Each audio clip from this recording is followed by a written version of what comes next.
सतनाम सत्साहे। गुरु प्रेमियों, हमारा भारत देश ऋषि मुनियों का देश है। ऋषि मुनियों का इतना परोपकार इस देश पर है कि जब भी कोई कठिनाई आती है तो समय समय पर संत महात्मा ऋषि मुनि गुरु इस पृथ्वी पर आकर के इस मानव का कष्ट हरते हैं, इस मानव का कल्याण करते हैं। आज हम आपको महात्मा बुद्धदास जी के बारे में बताने जा रहे हैं।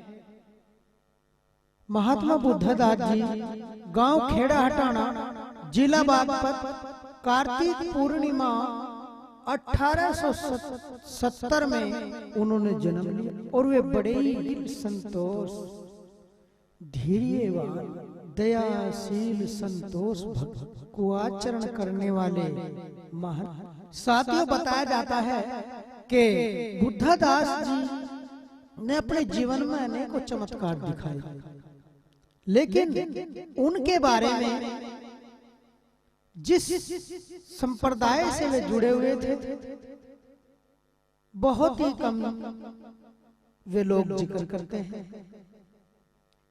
उनका शौर्य, उनकी कीर्ति सब कुछ एक दफन सी लोग करना चाहते थे, लेकिन उनका इतिहास पढ़ा, इतिहास बनाया और आप लोगों के समक्ष इसको पेश करने जा रहे हैं। गुरु रविदास वाणी चैनल के माध्यम से हम आपको उनके बारे में बताने जा रहे हैं। एक बार की बात है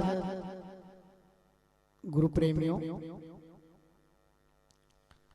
महात्मा बुद्धदास जी घर गृहस्थी थे। दोनों सतगुरु का स्मरण कर गृहस्थी रहते हुए भी पाप पुण्य से अलग थे। वे अपने सतगुरु की वाणी और सतगुरु के ध्यान और स्मरण में हर समय रहते। बुद्धदास जी एक किसान के यहाँ नौकरी करते थे, जिनका नाम था कूड़ा। जाट बिरादरी से थे कूड़े। बुद्धदास जी का जन्म एक चमार जाति में हुआ था। अचानक गर्मी का मौसम आता है और खेत सूखने लगते हैं। कूड़ा ने कहा बुद्धा से, अरे बुद्धा, आज पेड़ेवा करनी है शाम को। बुद्ध ने कहा ठीक है चौधरी साहब, मैं वहीं खेतों में पहुंच जाऊंगा और पेड़ेवा करूंगा। जैसे ही वो गया, थोड़ी देर में सत्संग का भी नौता आ गया कहीं से के भाई बुद्धदास जी, भगत जी, आज जो है हमारे यहाँ सत्संग में भी आपको आना है। रात्रि में संत महात्मा आ रहे हैं और आज हमारे यहाँ सत्संग है, आपको बहुत जरूर आना है। ये सुन करके उन्हें सत्संग में भी जाना था, किसान के यहाँ भी जाना था। वहां सत्संग में संतों की वाणी और सतगुरु का ज्ञान भी प्राप्त करना था। रात को पूरा समय दिया बुद्धदास जी ने, सत्संग में भी दिया और जहां पानी चल रहा था कूड़े के खेतों में, वहां भी पानी बढ़ाया और गांव में चर्चा। जब सुबह कूड़ा अपने खेतों की ओर निकला तो गांव में चर्चा होने लगी कि भाई रात तो बुद्धदास जी ने बड़ा ही अच्छा सत्संग किया है, बड़े ही ज्ञान की बात बताई है, आत्म ज्ञान की बात बताई है। भाई हमारी तो आत्मा बिल्कुल धन्य हो गई। ये बात कूड़ा सुन लेता है और उसके घर जाता है, कहता है कि भाई मैंने तो उसे वहां छोड़ दिया था। आसपास के लोग खड़े हो जाते, कहते हैं कि भाई ये तो रात मेरे खेतों में पानी बढ़ा रहा था, यहाँ सत्संग में कैसे आ जाएगा। वे कहने लगे भाई पूरी रात सत्संग में ही रहा बुद्धदास। ये बात अचंभा होती है और कहते हैं इनको चलो तो सुबह मैं तो वहीं छोड़ कर आता हूं, पूरी शाम के टाइम जाके देखा तो बुद्धदास जो है खेतों में पानी बढ़ा रहे हैं। कहने लगे देखो मैं कहने आता हूँ यही सी है। उन्होंने देखा भाई, उन्होंने कहा कि बुद्धा रात तुम सत्संग में तो कहा हाँ भाई सत्संग में भी था, गुरु महाराज का हुक्म था, सत्संग में भी आना पड़ा। ये बात सोच करके कूड़े की आंख खुल गई और वो कूड़ा कहने लगा कि ये तो कोई दिव्य पुरुष है। चरणों में गिर गया और कहने लगे महाराज मुझे अपना शिष्य बना ले और मेरा भी कल्याण कर दे। ये देख करके चमत्कार को देख करके नतमस्तक हो गया। और यहाँ पे ही संतों ने एक साकी का वर्णन किया है। उन्होंने बताया है कि संत एक परमार्थी होते हैं, इसीलिए कहा है कि आग लगी आकाश में झड़ झड़ पड़े अंगार, अरे संत ना होते जगत में तो जड़ जाता संसार।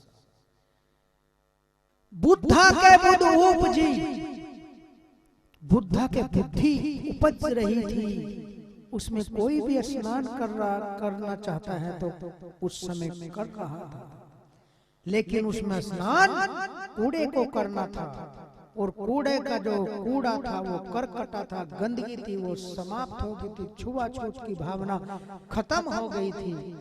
इसीलिए कहा कूड़ बुद्धा के बुद्ध उपजी, अरे गई कूड़े के लाग और कूड़ा करकटा चढ़ गया जब लगी विरे की। अधीन हो गया और उनका शिष्य बन गया और उनके नस मस्तक होने लगा सुबह शाम उनके घर जाकर के। ऐसे ही एक और सत्संग हो रहा था। सत्संग में बैठे बुद्धदास जी सब साधु संत साध, और वे एकदम अचानक बुद्धदास जी उठे और उठ करके कहने लगे गुरु जी ठहरो ठहरो। जो लोग और बैठे थे वे कहने लगे भाई किसे गुरु जी कह रहा, क्या बात है, यहाँ तो हम बैठे, यहाँ कौन कहाँ से आ गया। उन्हें कहने लगा बुद्धदास जी क्या बात होगी। अरे भाई कुछ नहीं, बात बस वैसे। नुको जी नहीं कुछ तो बताओ, कुछ तो राज है बात। अरे नुको क्या पूछोगे तुम। नुको जी नहीं जरूर बताओ जो बात। तो बुद्धदास जी कहने लगे भाई क्या करूं, मेरे गुरु की जय है, घोड़े पे जा रहे थे, मेरे गुरु की जय है, धोती झाड़ में लजगी, धोती पीछे से। लोगों ने सोचा भाई बुद्धदास की बात देखेंगे सत्य है या सत्य है, और वहां गए बुद्धदास जी की बात आजमाने के लिए गुरु जी के पास गए, क्योंकि बुद्धदास जी ने जो उपदेश लिया था वो खेकड़ा गद्दी से लिया हुआ था। वहां लोग पहुंचे दो चार और कहने लगे गुरु जी ऐसे ऐसे बात हुई कल आपके साथ। वे कहने लगा अरे भाई बुद्ध ने मुझे संभाल लिया, नहीं मैं घोड़ी पर से भी गिर जाता। कहने लगे ओहो ये तो बहुत ही अचंभे की बात। बुद्धदास को सारा गांव नतमस्तक करने लगा और गुरु की उपाधि से। तो ये ऐसी कथाएं और ऐसे करिश्मे हमारे संतों ने, आदि धर्म के संतों ने दिखाए हैं। लेकिन बुद्धदास जी जो सुमरण करते थे, जो नाम रखते थे, नाम जपते थे, वो सतगुरु रविदास जी का जपते थे। लोगों ने उनको गुरु रविदास जी का अवतार कहना शुरू कर दिया कि बुद्धदास जी गुरु रविदास जी के अवतार हैं। और उन्होंने अनेकों चमत्कार दिखाए और सत्संग के माध्यम से लाखों लोगों का उद्धार किया और प्रचार प्रसार किया सतगुरु रविदास जी का। बताया जाता है कि बुद्धदास जी को सतगुरु रविदास जी ने स्वयं दर्शन दिए थे, आकर के जुड़े हुए थे खेकड़े गद्दे से, लेकिन सुमरण सतगुरु रविदास जी करते थे। तो ऐसे थे बुद्धदास जी। तो आपके समक्ष हर संतों ने अपने इस समाज के ऊपर, इस मानव जाति के ऊपर प्राण निछावर कर दिए। लेकिन ये जीव अगर संतों की एक भी बात समझ ले, एक भी बात अपने जीवन में उनका आचरण कर ले, तो इसका जीवन सुधर जाएगा। तो गुरु प्रेमियों, हमें संतों की बात और संतों के मार्ग पे चलना चाहिए और अपनी आने वाली जो पीढ़ियां है हमारी, आने वाले जो हमारे बच्चे हैं, उनको भी अपने महापुरुष के बारे में जानकारी करानी चाहिए। तभी अपना इतिहास, अपनी संस्कृति जिंदा रहती है गुरु प्रेमियों। तो आज के लिए इतना ही। बोलो साधो सत साहेब, जय गुरु रविदास, जय गुरु समनदास, सतनाम।